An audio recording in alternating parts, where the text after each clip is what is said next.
Hello అండి. Welcome back to our YouTube channel. ఈరోజు నేను బ్రెడ్ అండ్ ఎగ్‌తో స్నాక్ రెసిపీ చూపిస్తున్నానండి.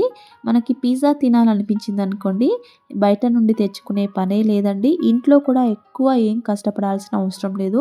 చాలా సింపుల్‌గా చేసుకోవచ్చు. అప్పటికప్పుడే మనము ఇలా పిజ్జా అయితే ప్రిపేర్ చేసుకోవచ్చండి. ఎగ్ అండ్ బ్రెడ్ ఉంటే చాలు. ఇలా అప్పటికప్పుడే పిజ్జా చేసుకొని తినొచ్చు. ఇది చాలా సింపుల్‌గా చేసుకోవచ్చు కాబట్టి ఎవరైనా బ్యాచిలర్స్ అయినా చేసుకోవచ్చు. చిన్న పిల్లలు కూడా చేసేస్తారు. అంత సింపుల్‌గా ఉంటుంది. మరి ఎలా చేసుకోవాలో చూద్దాం. దీనికోసం ముందుగా మనకి బ్రెడ్ కావాలి. ఇలా బ్రెడ్ స్లైసెస్‌ని చిన్న చిన్న ముక్కలుగా కట్ చేసుకోవాలి. ఈ విధంగా ఇక్కడ చూపించినట్టుగా అన్ని బ్రెడ్స్‌ని ఇలా చిన్న చిన్న ముక్కలుగా కట్ చేసుకొని పెట్టుకోండి.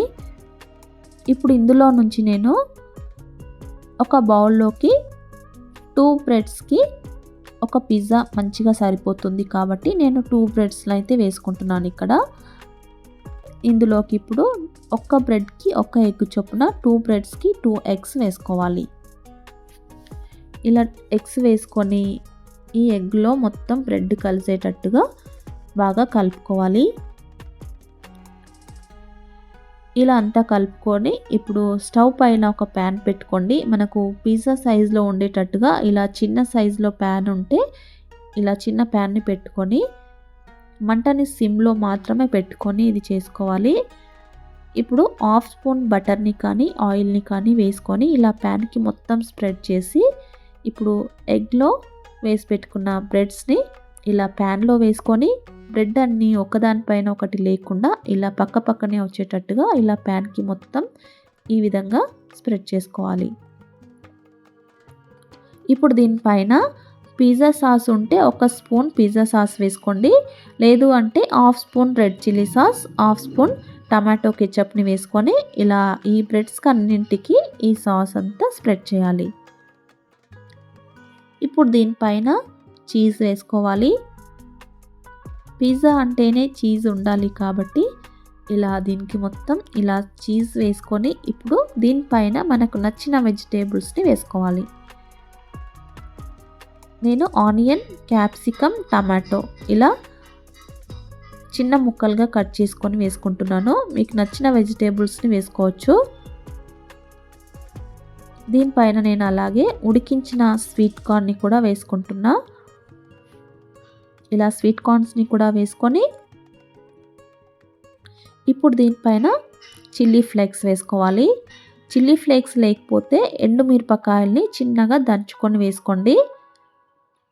అలాగే కొద్దిగా మిరియాల పొడి, ఇలా దీనికి మొత్తం ఇలా మిరియాల పొడిని కూడా చల్లుకొని చిటికెడు ఉప్పుని దీనికి మొత్తం ఇలా స్ప్రింకిల్ చేసుకోవాలి.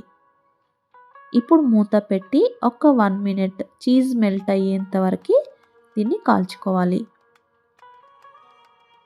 చూడండి 1 మినిట్ తర్వాత పైన చీజ్ మెల్ట్ అవ్వాలి, కింద మనకి ఆమ్లెట్ బాగా కాలిపోవాలి. ఇలా చూసుకొని ఇప్పుడు దీన్ని స్లోగా ఒక ప్లేట్లోకి తీసుకోవాలి. చూసారా ఎంత సింపుల్గా మనకు పిజ్జా రెడీ అయిపోయిందో. ఎవరైనా చేసుకోవచ్చండి. ఇలా అప్పటికప్పుడే పిజ్జా చేసుకొని ఎంజాయ్ చేసుకోవచ్చు. పిజ్జా టేస్ట్కి అసలు ఏమీ తీసిపోదండి. చాలా టేస్టీగా ఉంటుంది. ఇలా ఒకసారి మీరు ట్రై చేయండి. మీకు ఖచ్చితంగా నచ్చుతుంది. మీరు నెక్స్ట్ టైం కూడా పిజ్జా తినాలనిపించినప్పుడు ఇలాగే చేసుకొని తింటారు. సూపర్గా ఉంటుంది. ఇది ఎవరైనా చేయొచ్చు కాబట్టి బ్యాచిలర్స్ అయినా చేసుకొని తినొచ్చు. పైన క్రిస్పీగా కింద చీజీగా చాలా బాగుందండి. ఇలాగే మిగతా బ్రెడ్స్ని కూడా ఇదే విధంగా చేసుకోవాలి.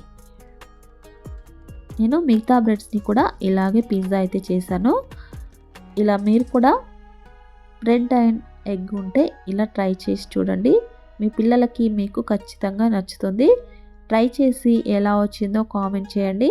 వీడియో నచ్చితే లైక్ చేయండి, షేర్ చేయండి. ఛానల్ని తప్పకుండా సబ్స్క్రైబ్ చేసుకోండి. Thank you for watching.